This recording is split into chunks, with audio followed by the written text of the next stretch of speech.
bisa dijelaskan Pak, bagaimana ini bisa sampai melakukan penggerebekan dan itu tepat di penggerebekannya ini ternyata ini kan sudah cukup lama mereka, tapi baru kemarin ada penggerebekan dan seperti apa sih ini kok bisa rapi sekali gitu loh Pak. Rapi sekali ini dimulai dari awal tahun kalau tidak salah bulan Februari atau apa ini gitu Pak. Bisa dijelaskan Pak? Baik, terima kasih. Jadi kegiatan yang kami lakukan ini diawali dengan proses informasi yang kami dapat dari warga masyarakat atau informasi dari sebuah sumber yang tentunya kami lakukan pendalaman melalui proses penyelidikan. Dari proses penyelidikan tersebut tentu kami mendapatkan unsur-unsur yang tentunya mengarah kepada adanya dugaan pelanggaran tersebut.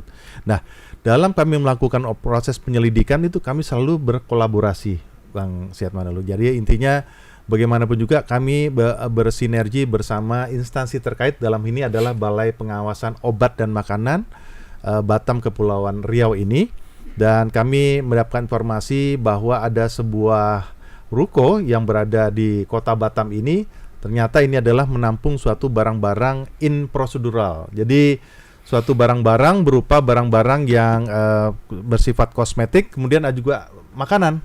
Dan ini sudah diatur di dalam undang-undangnya, yaitu Undang-Undang Nomor 36 Tahun 2009 tentang kesehatan, dan juga tentang Undang-Undang Nomor 18 kalau tidak salah nomor 2012 itu mengenai pangan. Jadi ini yang sudah jelas juga diatur bagaimana kita harus mentaati suatu aturan-aturan hukum tersebut. Begitu, Bang Siat. Bisa disampaikan undang-undangnya itu, Pak. Baik. Jadi kegiatan tersebut ya, ini kami telah melakukan suatu penindakan, di mana penindakan tersebut dilakukan pada tanggal 7 ya. Maksudnya pada tanggal kemarin kami laksanakan konferensi pers di sebuah tempat kejadian perkaranya, di sebuah pertokoan atau gudang di Greenland. Dan kami mengamankan lebih dari sebanyak 113 ya, 113.817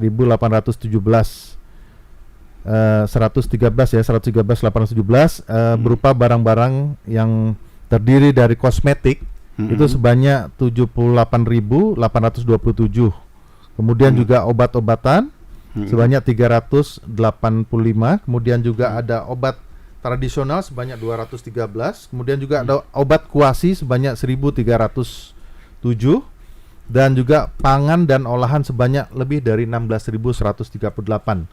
Nah ini totalnya nilainya kalau dirupiahkan itu sekitar 1.982.848 rupiah. Jadi ini dengan cara memanfaatkan. Jadi modus yang dilakukannya ini adalah dengan cara memanfaatkan bagaimana untuk memasukkan suatu barang ya, yang sebenarnya barang itu adalah harus diberitahukan apa isi barang itu, seperti kita biasa. Jadi ini ada komoditi campuran. Nah di dalam campuran itu kan mestinya sudah resmi yang sebagaimana tertera, tapi itu dimasukkanlah, disisipkanlah barang-barang itu dan berada di ruko yang kita lakukan proses penegakan hukum kemarin itu. Dan ini tentunya semua barang-barang itu sebenarnya kan sudah tercatat. Contoh misalnya suku cadang. Nah suku cadang itu sudah disampaikan bahwa suku cadang memang, tapi itu dimasukkanlah barang-barang yang kami katakan improsedural tadi.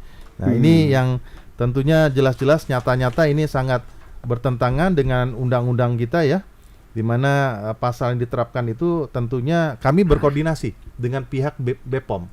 Jadi artinya karena ini adalah menyangkut penyidikan terhadap kasus pengawasan obat dan makanan, jadi perkara ini kami limpahkan atau kami koordinasikan proses penyidikan melalui Balai Pengawasan Obat dan Makanan. Tapi dalam proses penegakan hukum ini tetap kita bersinergi dan berkolaborasi. Begitu Bang Siat. Oke.